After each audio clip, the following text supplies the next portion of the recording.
The 2030 Agenda, also known as the 2030 Initiative, is going to be the you-know-what system. If you still don't know what system I'm referring to, look at the top up here and look what it says. States that the what is given authority to rule. This refers to the 2030 Agenda for Sustainable Development, a global action plan adopted by all United Nations members, which is 193 of them, in 2015. As its core are the 17 Sustainable Development Goals, which serve as a shared blueprint to end poverty, protect the planet, ensure prosperity by all for 2030. For all by 2030. This will be eradicating poverty and hunger, ensuring good health and well-being, providing quality education, achieving gender equality, and the list goes on. You could go research it, but for time purposes, we're going to move on.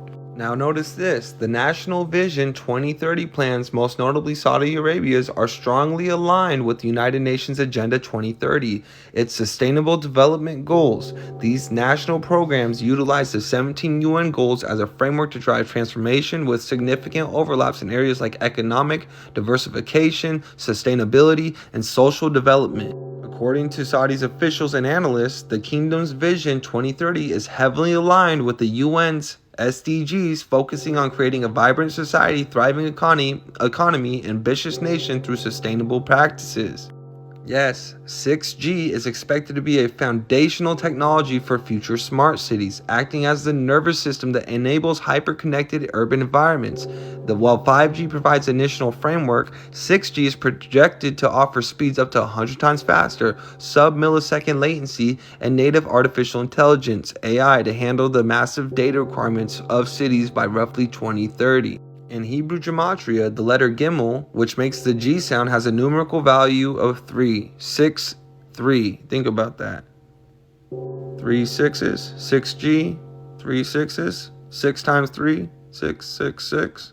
Saudi's Vision 2030 is transforming urban landscapes into high-tech, sustainable, and human-centric smart cities. Key projects like NEOM, The Line, the Red Sea Global Leverage, AI Law, and 100% renewable energy to create zero-carbon environments. These initiatives focus on improving quality of life, economic diversification, and advanced digital infrastructure. This is from the UN page. Historic adoption of the new Sustainable Development Agenda, Vision 2030, with 17 global goals at its core, was met with thunderous standing ovation from delegations that include many of more than 150 world leaders who will be addressing the summit.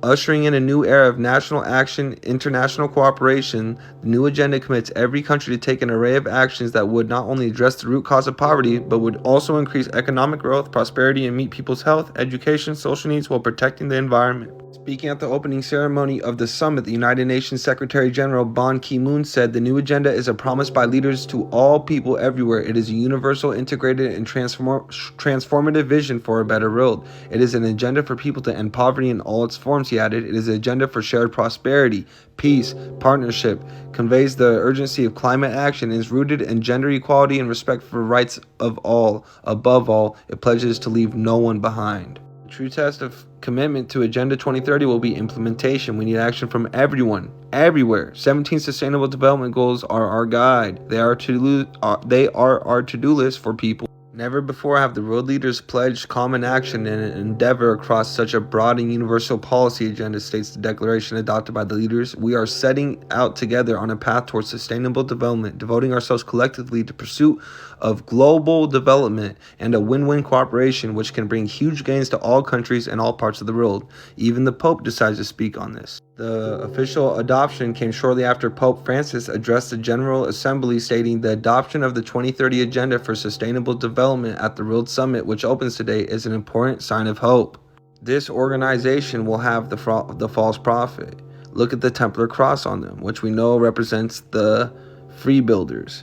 Look at the alien, aka fallen angel, and look at the Google image found on Google Maps of this such alien. Look at the blue and red he has under his white part of his garment, and that has to do with Ezekiel 23, where Samaria and her younger sister Jerusalem played the harlot, and they supported the ways of the Assyrian, which was depicted as blue, and then Jerusalem supported the ways of the Chaldeans, which is depicted with vermilion, red. The Assyrian was called the wild ass, and you have the donkey for the Democrats. And then Chaldea was also part of Mesopotamia, which was known for elephants. And the Republican sign is a red elephant. The dragon is going to be somebody, in my personal opinion, who's an American, because in 1948, the Pentagon created that fake land over there, who's really the synagogue of Satan, that Revelations chapter 2 verse 9 and Revelations chapter 3 verse 9 says they are. Those who claim they are but are liars and are really part of the Satan synagogue. Well, we created that through the Pentagon. So who really is the dragon? Revelations chapter 13 verse 7 through 8 states that the beast is given authority to rule over all kindreds and tongues and nations, and is worshipped by everyone whose name is not written in the book of life. Revelations chapter 13 verses 16 through 17 describes a global controlled economy where everyone must receive a mark to buy or sell. What do you think this whole vision is about? 2030. Daniel chapter 7 verse 23 speaks of a fourth kingdom upon the earth, which will be different from all other kingdoms and will devour the whole earth. Now, why do you guys think that Mohammed bin Salman decided to invest $1 trillion and made that promise to President Trump? Now, why do you think Vision 2030 is an ambitious strategic framework launched in 2016 by Crown Prince Mohammed bin Salman? Daniel refers to this person who's going to rise up during these times as a little horn. And we know that a horn is a king, so a little horn is a prince.